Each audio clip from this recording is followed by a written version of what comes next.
Alhamdulillah Rabbil Alamin. Hamdal hamidin, hamdal mustaghfirin, hamdan yuafi ni'amahu yukafi'u mazidah. Asyhadu an la ilaha illallah, asyhadu anna Muhammadan abduhu wa rasuluh. Allahumma salli wa sallim wa barik ala sayyidina Muhammad wa ala alihi wa ashabihi wa li baitihi wa dhurriyyatihi ajma'in wa ba'd. Baik Bapak Ibu Saudara yang dimuliakan Allah, saya baru ingat materinya tentang tasawuf ya. Apakah tasawuf itu warisan Nabi Muhammad atau warisan Hindu Buddha? Ya. Atau warisan agama-agama lain? Nah, nanti kita akan coba lihat ya. Tasawuf secara bahasa itu ulama berbeda pendapat asal katanya apa. Apakah tasawwafa dari kata sofa atau suf atau suffah. Perdebatan itu panjang, sampai beberapa tahun ini orang masih membicarakan itu. Tapi kalau membicarakan tasawuf masih pada tataran ini ketinggalan zaman. Kalau membicarakan tasawuf bukan di situ, definisinya apa. Ternyata Imam ahli hadis namanya Al-Hafiz Abu Nu'aim menulis kitab dulu. Baru denger ya, Imam ahli hadis namanya Abu Nu'aim. Taunya Bukhari Muslim doang ya. Kalau orang ngaji hadis pasti kenal imam ini, namanya Abu Nu'aim Al-Asbihani. Siapa namanya? Abu Nu'aim Al-Asbihani. Imam Abu Nu'aim Al-Asbihani ini mengumpulkan riwayat dari Abu Bakar sampai zaman dia, perkataan ulama salafus soleh dan khalaf, ulama terdahulu, dan sampai zaman dia abad keempat, tentang kerohanian Nabi. Setelah dikumpulkan, muncullah definisi tasawuf, ratusan bahkan ribuan. Imam Zarruq bilang 2000, tapi saya hitung nggak nyampe. Jadi setiap sahabat itu mewariskan sisi tasawuf Nabi. Sahabat Abu Bakar ada tasawufnya apa gitu. Dan beliau memulai dari nama Abu Bakar As-Siddiq radhiyallahu ta'ala anhu. Maka bagi imam ahli hadis namanya Abu Nu'aim Al-Asbihani, tasawuf itu bukanlah lain dari ajaran Islam, tapi tasawuf itu sama dengan fikih. Fikih itu warisan fikih ilmu zahirnya Nabi, itu fikih. Contoh, sholat sah itu bagaimana caranya? Bersuci. Yang disucikan dalam fikih zahir atau batin? Zahir atau batin? Fikih loh ya. Rukun 13. Syarat supaya sah rukun 13 ini sebelumnya harus wudu, rukunnya 6. Hafal kan? Ya. Awal sama akhir doang hafal ya. Niat sama tertib. Lumayan lah. Ini semuanya dari awal sampai akhir menyebutkan kesucian zahir. Benar gak? Sholat rukun 13 dari niat, cuma niat yang pakai kolbu. Itu pun sekarang sudah dilafazkan usolli, ya kan? Aslinya kan itu di kolbu, Pak. Semua amalan-amalan yang dalam fikih itu semua amalan zahir. Nabi amalannya zahir saja atau ada batinnya? Ini beda dengan kebatinan ya. Batin itu artinya sisi terdalam dari manusia. Gimana? Di rukun 13 mulai dari pertama sampai nomor 13 ada nggak namanya khusyuk? Nggak ada. Adakah rasa menghinakan diri, khudu? Nggak ada. Itu di mana? Padahal Nabi ngomong nih, hadis yang sering kita dengar, sallu kama ra'aitumuni usolli. Salatlah kamu seperti kamu melihat aku salat. Ahli fikih memandang dengan mata zahirnya, ahli kolbu memandang dengan mata kolbunya. Muncullah dua ilmu yang berbeda. Satu namanya ilmu fikih, yang kedua namanya ilmu tasawuf. Jadi dua hal ini berbeda tapi tidak kontra. Loh, kok sekarang ada yang mencoba membuat dua ilmu ini kontra? Yang kontra itu otaknya dia. Fikih sama tasawuf nggak kontra. Mana buktinya? Imam Zarruq, Imam Sufi, dia mursyid Thariqat Syadziliyah. Dia ahli hadis juga, Pak. Jadi dulu itu Sufi ahli hadis, itu biasa. Sekarang Sufi suka nonton film Korea. Ya, itu maksudnya saya, Pak. Kalau yang luar-luar itu mah Sufi beneran ya. Apa kata mereka? Sufi itu zindiq. Benar ya sekarang? Dia anggap meninggalkan syariat. Lalu tidak ada. Imam Zarruq mengatakan apa? Setiap ajaran hakikat, ajaran tasawuf yang bertentangan dengan fikih, maka itu batil. Setiap ajaran fikih bertentangan dengan ajaran hakikat, maka dia kosong. Jadi kalau mau cari orang kosong, cari orang yang anti tasawuf. Cari orang zindik, cari orang ngomong tasawuf tapi nggak mau bersyariat. Kalau mau cari wali Allah, cari orang yang berfikih zahirnya, berhakikat batinnya. Wali itu namanya, wali Allah, sufi. Beda definisi ya sama mereka ya. Kalau mereka membuat definisi sendiri, padahal nggak ngerti sufi itu apa. Apa kata mereka? Sufi kalau udah tinggi nggak sholat. Oh, mana ada sufi begitu? Ya, itu mah sufinya Cang Nandar ya. Nggak ada sufi begitu, nggak ada. Ya. Sufi kalau udah alim, udah kasyaf, nanti kerjaannya baca isi hati murid, ya itu mah kasyaf. Nggak mesti, ada yang bisa begitu, ada yang enggak. Itu nggak ada urusan. Sufi nanti bisa menghilang gitu, ya nggak ada urusan. Itu sufi itu orang yang bertasawuf, orang yang menjaga hakikat di dalam kolbunya supaya tetap terkoneksi dengan Allah Subhanahu wa ta'ala. Tadi Bapak ini dari takbir sampai assalamualaikum badannya di sini. Ya. Iya ya. Tapi sebagian pikirannya nggak di sini. Jujur aja, Pak. Jujur aja, ngangguk aja udah, saya tahu kok. Karena saya juga begitu. Untungnya kita dikasih zikir sama guru, dikasih ma'rifatullah sama guru, diajarin cara mengenal Allah lagi sholat. Maka ketika pikiran pergi, diambil sama qalbu, kamu ingat Allah. Jadi setan itu kata Nabi dalam hadis yang sahih, jika seseorang sholat, maka setan ngomong, uzkur kaza, ingatlah ini. Kamu tadi begini ya, kamu tadi begini. Abis ini kamu keluar lewat pintu itu, nanti sendalmu di situ, disebutin semua, Pak.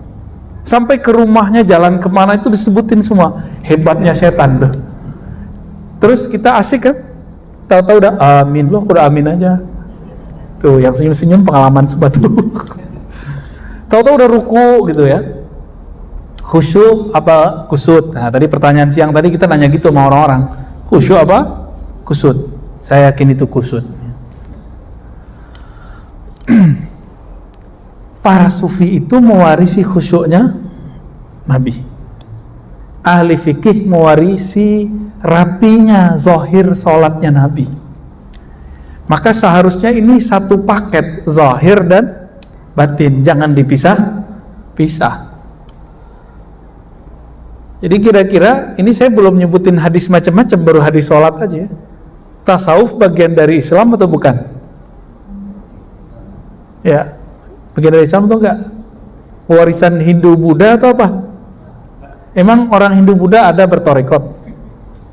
Ada nggak orang Hindu Buddha zikir la ilaha illallah kencang-kencang? La ilaha illallah, wah Buddha. Buddha dari mana? Syiah. Emang dia pernah datang ke Iran? Orang Syiah gitu zikirnya. Orang Syiah kalau zikir ya Ali, ya Husain sampai mukul-mukul badan. Kalau tarekat enggak. Dia berzikir la ilaha illallah, memukulkan kalimah itu ke dalam dirinya. Kalau orangnya suka ngerok, Pak, itu zikirnya kencang. Sampai kemudian hilang suaranya, nggak jelas. Kayak suaranya Cang Nandan kalau lagi canda. Emang dia kalau lagi canda tuh suaranya begitu. Bener ya? Bener Bang Adam? Baik. Bukan itu perwajahan tasawuf. Tasawuf itu lebih umum dari itu semua. Maka Imam Al-Junaid Al-Baghdadi mengatakan tasawuf itu banyak metodenya. Setiap nafas itu ada metodenya. Ujungnya satu, berakhlak. Akhlak itu ada kepada Allah, ada kepada makhluk. Maka siapa yang bertambah adab akhlaknya kepada Allah, adab akhlaknya kepada makhluk, itulah sufi yang sebenarnya. Ya mohon maaf kalau ada guru-guru di sini kan ngajar cuma budi pekerti, itu baru ke makhluk. Kalau ke Allah itu mesti bertasawuf. Mesti bertasawuf. Ya. Jadi tasawuf itu bukan hanya sekedar suluk-suluk. Suluk itu hanya salah satu metode dari tasawuf. Pakai tasbih itu hanya salah satu metode dari tasawuf. Tasawuf lebih umum dari itu. Masih ingat hadis Jibril, Nabi ditanya Islam, iman, ihsan. Fikih itu warisan dari al-Islam. Coba lihat, rukun Islam 5. Semuanya amal zahir bukan? Syahadat, sholat zahir, puasa zahir, zakat di luar zahir kita malah. Ya. Haji zahir nggak? Bapak haji pakai perasaan atau pakai badan? Saya mau ke Mekah nih, cing, bisa begitu nggak? Nggak bisa Pak, mesti pakai badan. Saya mau zakat pakai hati, bisa nggak? Ustadz, saya cukup puasa lidah, puasa lisan, bisa nggak? Nggak bisa, mesti puasanya lahir batin. Karena ini lahir, turunlah namanya hukumnya, hukum fikih. Maka kalau belajar hukum yang ada di rukun Islam nggak lewat fikih, nggak sah fikihnya. Nanti bisa aneh. Muncullah di Jawa Timur dulu orang kalau sholat, dia sholat selalu pakai sendal. Karena dia baca hadis, Shollu ala ni'alikum. Sholatlah kamu pakai sendal, pakai tarompa. Ya, benar namanya gitu.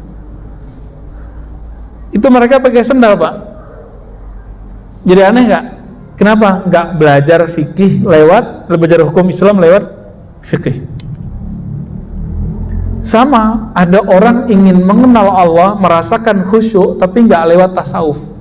Muncullah, mohon maaf, buku-buku cara sholat khusyuk, tapi isinya nggak ada yang menyentuh.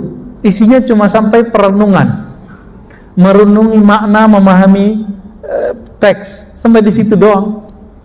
Nggak ada yang betul-betul khusyuk yang Nabi maksud, itu nggak nyampe.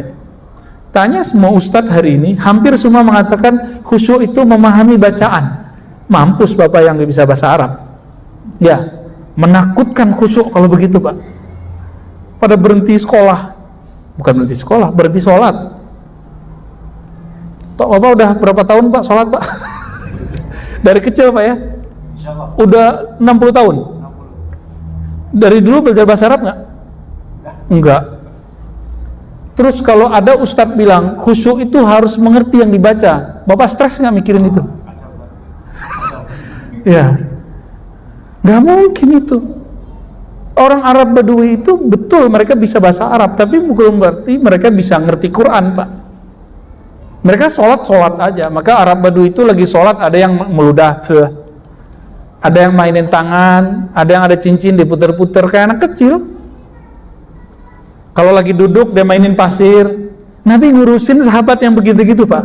Jangan dikira sahabat Nabi itu semuanya seperti Abu Bakar, Umar, Utsman. Ada yang badui. Ada datang ke masjid cuma kentut doang, pipis doang tuh ada. Itu Arab Badui. Nabi ngurusin orang begitu dan gak pernah emosi, gak pernah bilang, ente zindik, masa masjid dipipisin? Gak ada. Sekarang cuma beda Sayyidina sama gak Sayyidina, kunut sama kunut, gak kunut. Ustadznya pakai doa jamaah, nggak doa jamaah, itu rame di masjid. Mana akhlak nabinya? Ya, maka ada ilmu yang ketiga, ilmu kedua iman, ilmu ketiga namanya ihsan. Ihsan itu yang melahirkan namanya tasawuf.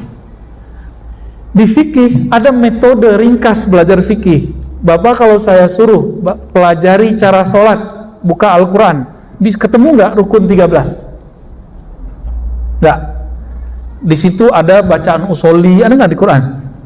Makanya mereka biar nyuci otak orang awam begini, kamu baca nih Quran hadis nggak ada usoli gitu, untuk batalin usoli. Emang nggak ada, ya. Dia aja nggak ada di Quran kok yang ngomong itu. Dibuka di Quran itu cuma perintah aqimus shalah, aqimis shalah, dirikanlah olehmu sekalian sholat. Cuma begitu. Cara sholat di mana? Di hadis. Oke. Sekarang buka Sahih Bukhari, Sahih Muslim. Ketemu nggak cara sholat rukun 13? Hadisnya nyampur-nyampur, Pak. Imam Bukhari nulis mawaqitus sholah, waktu-waktu sholat, satu bab besar. Habis itu kitabul azan. Habis itu baru sifatus sholatin Nabi. Bukan Albani loh ya. Sifat sholat Nabi ala Imam Bukhari itu ada. Itu. Sebelumnya, setelahnya ada tambahan, ada wudu, panjang di situ. Dan gak ketemu tuh rukun yang 6, hadisnya banyak. Oleh ahli fikih, bahan-bahan hadis-hadis ini diringkas karena mereka sayang kepada umat, supaya umat yang sibuk bekerja di siang hari, sibuk mencari penghidupan di siang hari, agar mereka kalau belajar agama mudah. Karena Nabi bersabda, yassiru wa la tu'assiru, hendaklah engkau kemas agama ini dengan mudah, jangan dipersulit. Sekarang mereka mempersulit lagi, padahal Nabi suruh mudahkan. Apa kata mereka? Nggak boleh ikut imam, langsung aja ke Quran dan Sunnah. Kan mampus tar murid-muridnya. Dicari di situ bab niat, di mana ada bab niat, Pak? Bapak lihat di Quran nggak ada bab niat di sini, nggak ada, Pak. Surat Al-Maidah ayat 6 tentang wudhu, nggak ada bab niat di situ.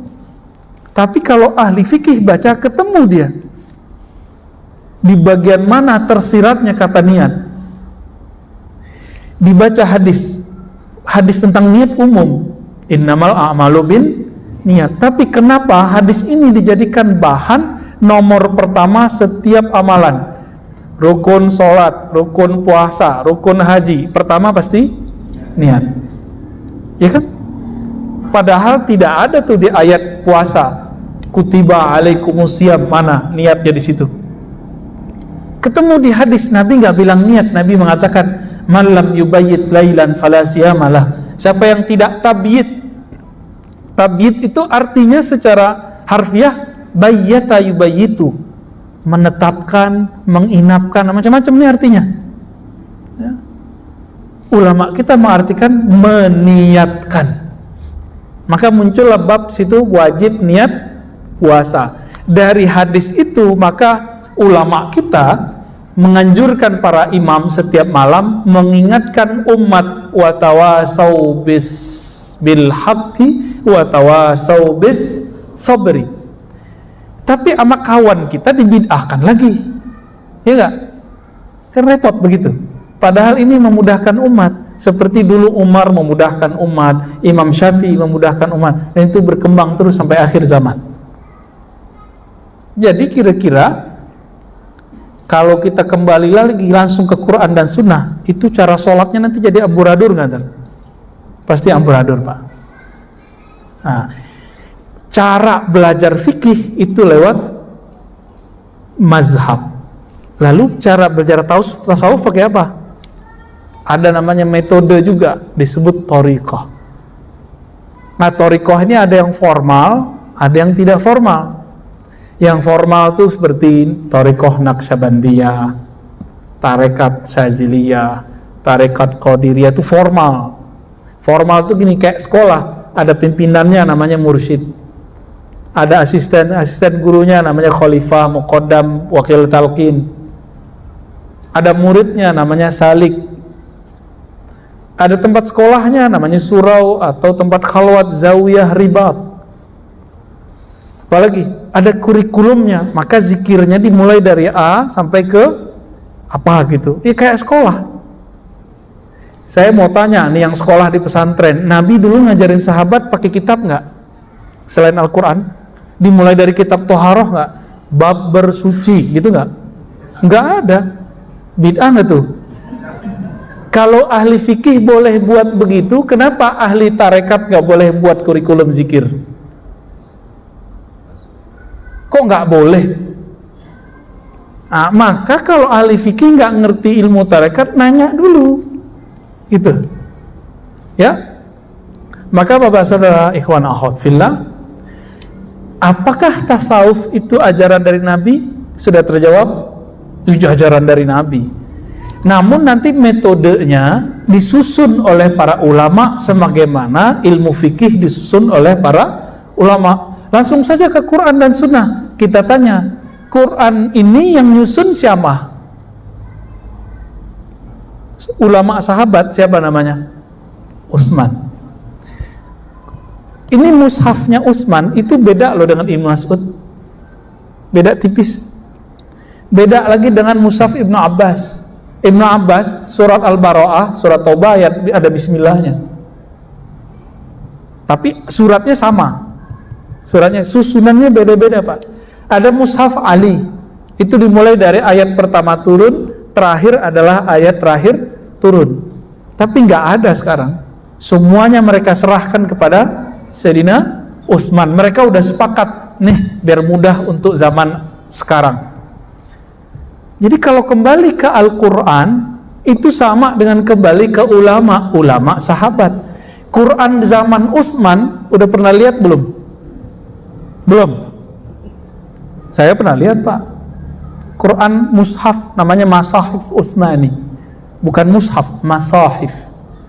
Masahif artinya mushaf-mushaf. Ternyata beliau dulu menyalin 6 mushaf, dan itu udah paling keren di zamannya. Yang agama-agama lain juga belum pernah. Dikirim satu untuk beliau, berarti 5 keluar, satu untuk beliau. Salah satunya itu oleh Timur Leng, orang Uzbekistan. Disalin, kalau sekarang fotokopi, kalau dulu kan nggak ada mesin fotokopi, dikumpulkan ahli kaligrafi, khattat istilahnya, disalin semua. Saya baru lihat, oh begini model salinannya. Sedikit beda-beda dikit dengan yang aslinya, hampir sama, nggak ada titiknya, Pak, nggak ada barisnya. Terus yang ngasih baris siapa? Yang ngaris harokat siapa? Tasdid siapa? Titik siapa? Ayo, siapa yang ngasih? Ulama. Katanya nggak boleh ikut ulama, langsung aja ke Quran dan Sunnah. Kayak istiqomah ini ya. Hah? Iya, temannya Bapak. Iya, jenggotnya sama, Pak. Ya, tapi itu jenggotnya tawadu, Pak. Mancing-mancing dia. Gak boleh Cang Nangdar. Kata mereka apa? Langsung ke Quran. Quran ini yang menyempurnakan cara bacanya ulama. Bacaannya sama. Jadi kalau Utsman bin Affan baca, kita baca Quran kita begini nih, lengkap nih, banyak awan-awannya kan, ya kan, ada baris-barisnya, itu bunyinya sama dengan Utsman. Kalau dia baca Quran kita, dia nggak ngerti, Pak, sama seperti kita nggak ngerti baca Quran Utsman, tapi teksnya sama, cara bacanya beda karena Utsman belum dikasih tahu cara harokat ini, seperti kita nggak dikasih tahu model dulu yang tidak ada titik, koma, segala macam. Kita beruntung, Pak, hidup sekarang. Kalau hidup zaman dulu, Bapak ini harus hafal Quran semua. Ini cukup imam kita aja ngapal kan? Ini udah mau Ramadan, imam kita mulai murojaah nih, daripada al-hakumut takasur mulu. Bapak saudara ikhwan akhwat fillah, maka ulama ahli zikir yang mewarisi rohani Nabi, mereka mulai membuat kurikulum. Kurikulum pertama masuk tasawuf adalah taubat. Taubat itu kalau dibuat ke belakangnya, di dalamnya ada namanya tazkiyatun nufus. Jadi tazkiyatun nufus itu sebenarnya subbab dari taubat. Taubat adalah bagian dari tasawuf. Sekarang mereka nggak mau menggunakan nama tasawuf. Pengurus masjid ikut-ikutan, takut ditinggal jamaah, Ustaz. Jamaah ikut Ustadz atau Ustadz ikut jamaah? Ini kedua kali saya nanya dalam 2 hari ini. Saya mau nanya Pak, jamaah ikut Ustadz atau Ustadz ikut jamaah? Yang benar yang mana? Oke, jadi selera kajian itu seharusnya selera si Ustadz atau selera jamaah? Tuh kan kebolak-balik. Yang kejadian hari ini selera jamaah yang dikemukakan. Ya jamaah taunya itu aja. Ya, ditawarin kita mau 11 atau 20, ya jamaah milih 11 tarawih, ya kan? Kalau ulama tahunya cuma 20. Kalau ulama kalah sama jamaah, milihnya berapa? Ayo, ini gimana nih Tat?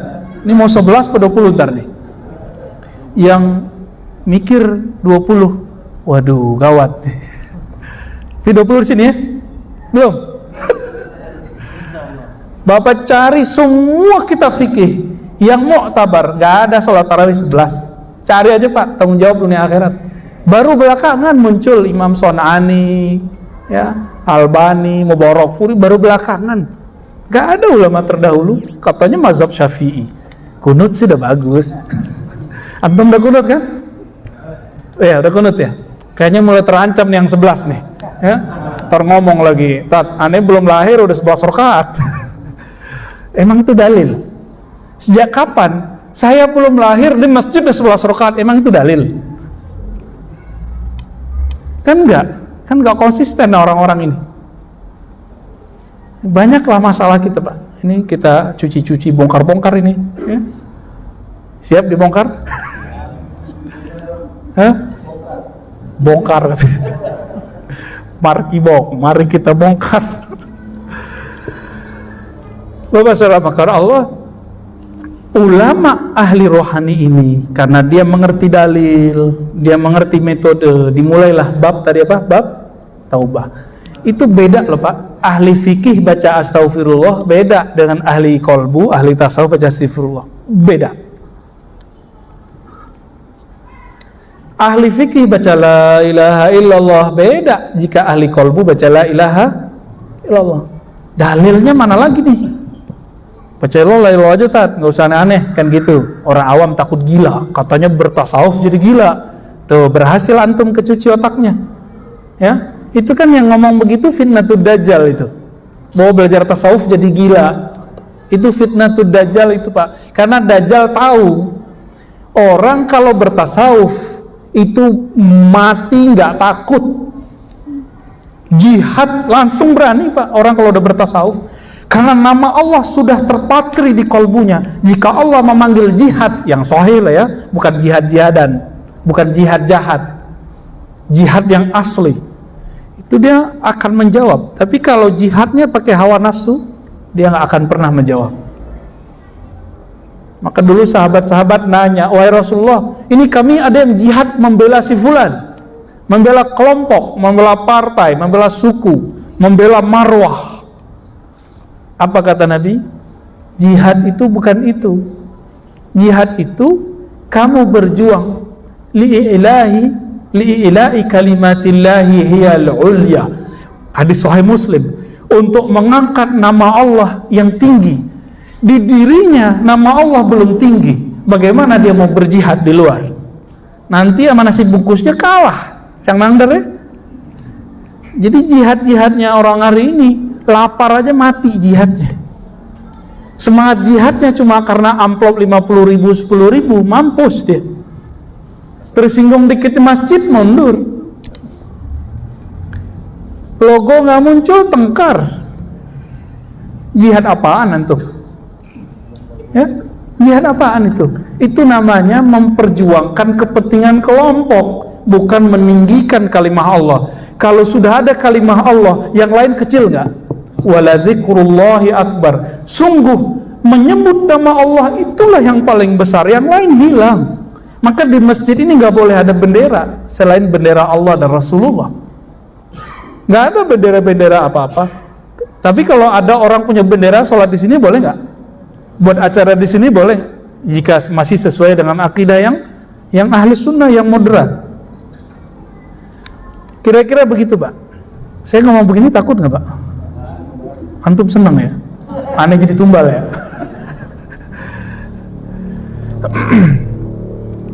Ahli-ahli tasawuf ini karena di kolbunya dibimbing orang bertaubat. Karena ahli tasawuf tahu orang bertasawuf itu bukan berarti suci, tapi justru belajar kalau kotor gimana cara menyucikannya. Saya mau sholat tapi lagi junub, wajib nggak mandi wajib? Bapak berani nggak lagi junub habis malam pertama subuh nggak pakai mandi, berani nggak? Baru pulang keluar kota nih, Cang Nandar nih, pulang langsung serangan. Subuh berani nggak sholat tanpa mandi wajib? Nggak berani. Kenapa? Tubuh terasa kotor. Ini masjid zahir, tubuh zahir tidak berani masuk. Di kolbu kita ada tempat mengingat Allah, namanya kolbu fuad, sir. Itu wilayah di dalam kolbu. Maka Allah mengatakan sesungguhnya Dia ya'lamu sirra wa akhfa, surat Toha. Sesungguhnya Dia mengetahui sir, rahasia, dan akhfa, dan apa yang tersembunyi dalam rahasia-rahasia itu. Kalau kita masih pakai junub rohani, apa junub rohani? Lalai mengingat Allah, belum dimandikan dengan tobat, nggak bisa Pak masuk ke situ. Itulah sebabnya kenapa sholat antum tadi nggak khusyuk. Badan secara zahir sudah masuk ke masjid zahir, tapi nyawa kita belum nyambung dengan kolbu. Kenapa? Nyawa kita belum ditobatkan, nafs kita belum ditobatkan, belum bertobat dia. Jadi nggak bisa khusyuk. Jadi kalau ada orang nanya, saya nggak bisa khusyuk, udah tobat dulu zahir batin. Kalau udah bersih, baru dia bisa masuk. Dosa zahir, dosa batin. Yang paling parah dosa batin. Dosa batin itu ada yang bahaya untuk orang lain dan dirinya, ada yang bahaya cuma untuk dirinya. Untuk perkara junubnya batin, namanya ghaflah, lalai. Dan itu haram secara hukum hakikat. Dalam surat Al-A'raf ayat 205 di ujung ayat Allah melarang wala takum minal ghafilin. Janganlah engkau wahai orang beriman menjadi orang yang ghafilin. Ghafilin artinya lalai. Maka secara Qur'ani lalai itu dosa. Kita bukan hanya di luar sholat, di dalam sholat aja lalai. Benar apa benar? Ya, gimana dong Pak? Maka sholat kita ini nggak bisa menghantarkan kita ke surga. Apalagi katanya as-sholatu mi'rajul mu'minin, tinggi amat kajian ente. Ya, sholat itu mi'raj orang beriman. Lah junub rohaninya belum beres, mau mi'raj, kapan mi'rajnya? Melorot ada Pak? Ya, melorot iya, mi'raj enggak. Ulama tasawuf meramu, jadilah namanya thariqat formal, Naqsyabandiyah. Tadi Pak Imam di Pekanbaru konfirmasi sama kita, Ustaz, semangat Pak Imam kita karena beliau ingin merubah. Ya, di kampung saya kalau ada orang thariqat suluk, orang Naqsyabandi suluk 40 hari, kalau udah nggak suluk dia nggak sholat di masjid. Ini thariqat apaan nih katanya? Loh, gak ada urusannya sama thariqat, itu urusannya sama orangnya. Kenapa? Di tempat saya orang kalau sudah suluk rajin ke masjid. Ini salahnya di mana? Orangnya nggak diajarin kalau habis suluk ada adab setelah suluk, yaitu sholat jamaah. Orang jemaah tabligh kan diajarin Pak, dan bayan tangguh namanya. Nggak tahu masih sama nggak istilahnya? Orang mau pulang nih dikasih bayan itu kayak semacam mentoring sebelum pulang. Nih, supaya frekuensi iman ente masih sama ketika khuruj dan setelah khuruj, dikasih. Di tarekat sekarang hilang. Saya teliti, ini jemaah tabligh ini ilmunya dari mana sih? Ternyata pendiri jemaah tabligh mursyid tarekat Naqsyabandiyah, Qadiriyah, Khistiyah, Suhrawardiyah, ahli hadis, mazhabnya Hanafi, akidahnya Maturidiyah. Maturidi ini kan sama dengan Asy'ariyah, beda tipis. Mursyid. Makanya dia buat tarekat informal ala jemaah tabligh. Kebaca sama Syekh Albani. Apa kata Syekh Albani? JT, jemaah tabligh adalah sufi gaya baru. Jadi mereka musuhin JT juga, Pak. Bapak tiba-tiba musuhin JT juga, kan repot. Banyak di masjid-masjid kampung musir, karena masyarakat ini nggak ngerti jemaah tabligh itu sebenarnya sama dengan dia. Cuma mungkin risih sebagian orang nggak ngerti pakaian begitu itu kan biasa. Cuma kalau dia masuk ke kampung tertentu, orang kampung itu belum biasa, Pak, pakai baju-baju begitu. Ya kita maklumilah ya. Jadi kalau ada jemaah tabligh yang disuruh sir, ya salah antum, nggak ta'aruf duluan. Ta'aruf duluan. Ya. Baik. Udah jam 8, Pak. Apakah tasawuf tarekat itu masih bagian dari Islam? Ya, emang itulah spiritnya Islam. Spiritnya Islam di situ. Salat itu raga. Tasawuf itu nyawanya salat. Kalau sholat tanpa pakai tasawuf itu sama kayak orang punya badan tapi nggak ada nyawanya. Namanya apa? Bangkai. Itulah kata Imam Athaillah, amalmu itu seperti badan. Ikhlas yang diajarkan di tasawuf itu ibarat ruh yang ada di dalamnya. Ikhlas tuh nggak bisa pakai ngomong, Pak. Ikhlas tuh nanti dipraktekin, nih zikirnya supaya ikhlas. Ada zikirnya. Zikirnya la ilaha illallah dengan metode yang tertentu. Ada caranya. Dalam Sahih Bukhari dikatakan, sesungguhnya Allah mengharamkan terhadap neraka menyentuh orang yang man qala la ilaha illallah min qalbihi aw nafsi, yang membaca la ilaha dari kolbunya atau dari nafsnya. Ini dua tingkat ini. Kalau versi ahli hadis ini dikatakan ragu, tapi kalau versi ahli zikir ini tingkatan. Ada orang baca la ilaha pakai kolbunya, ada yang pakai jiwanya, hasilnya beda. Kalau pakai jiwa, jingkrak-jingkrak Pak jadinya. Kalau pakai kolbu bisa nangis. Itu bedanya ya. Udah azan? Kita cukupkan? Kita skip dulu. Semoga Allah meridhai kita semua dan menjadikan kita pewaris zahir ilmunya Nabi dan batin ilmunya Nabi. Amin ya rabbal alamin. Wassallallahu ala Muhammad. Assalamualaikum warahmatullahi wabarakatuh.